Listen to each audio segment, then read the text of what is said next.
Have you ever tried to focus and work on something to improve yourself? But when you just start looking at the task, you will start to hear your mind negotiating. Something like, let's watch some productivity video first. Maybe I should take a quick shower and clean my desk to feel fresh. Or maybe just a quick message to my friend for some good vibes. Hours later, you haven't started anything. You find yourself doing more prep work than just the real task itself.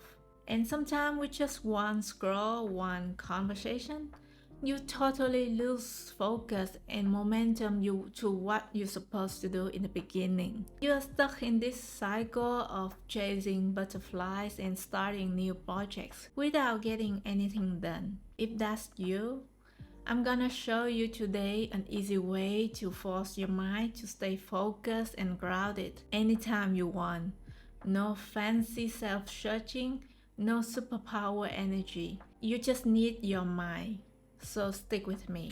Before we get into the action, let's learn about some problems that come to the surface when you try to focus. When we try to improve ourselves, we are exposed to the things that we haven't known and the skills that we are not yet capable of. It makes us feel vulnerable, and our mind interprets these feelings as threats to our survival. That's why you will hear voices in your head telling you to run away or do something more familiar, like scrolling or cleaning. It is because we don't want to give so much spotlight on the flawed version of ourselves and stick to something that's more comfortable to do. So the truth is, you didn't lose momentum.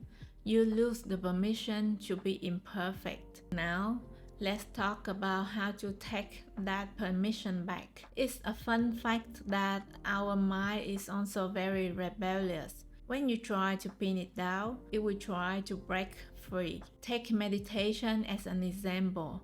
When you try to tell your mind to be quiet, it will just speak louder.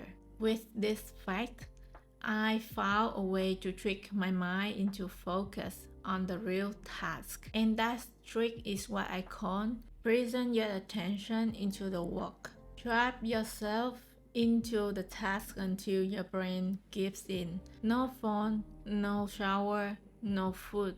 Imagine like you are in a prison and the key to get out of that prison is to finish this task.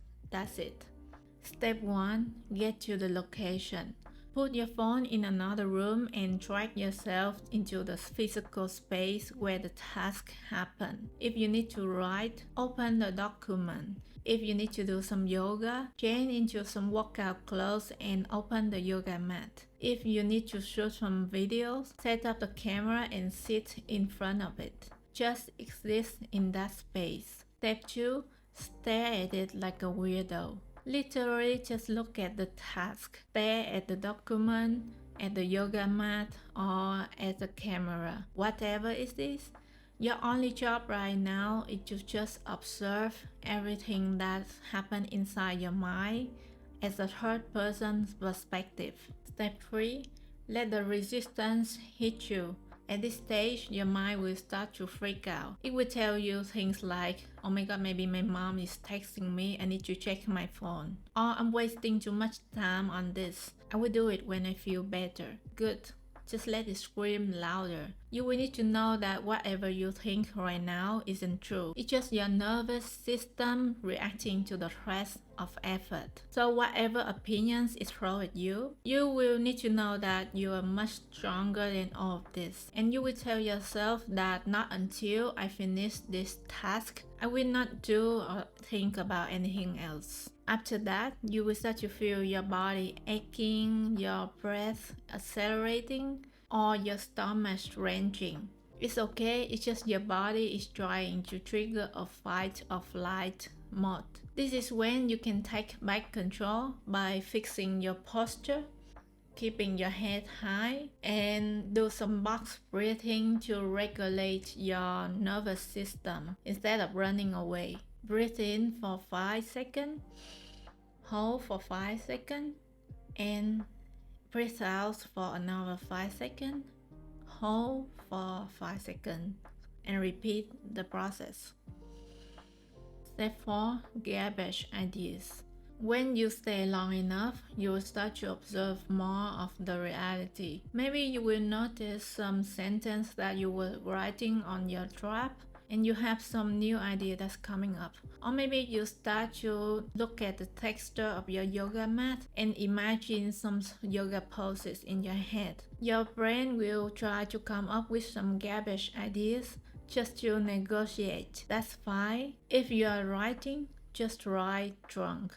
If you are trying to do some yoga poses, do it badly. This is not the time to be perfect, and once you start, your mind will change its view. It realizes that doing the work is actually the easiest way to get out of this prison. You are reprogramming your brain to feel safe with the unknown and trust that it can eventually figure things out. And before you know it, you're already in the flow state. It's the same metaphor when you want to flow on the river. You will need to first put yourself into the water and stop resisting the current so that the river can push you.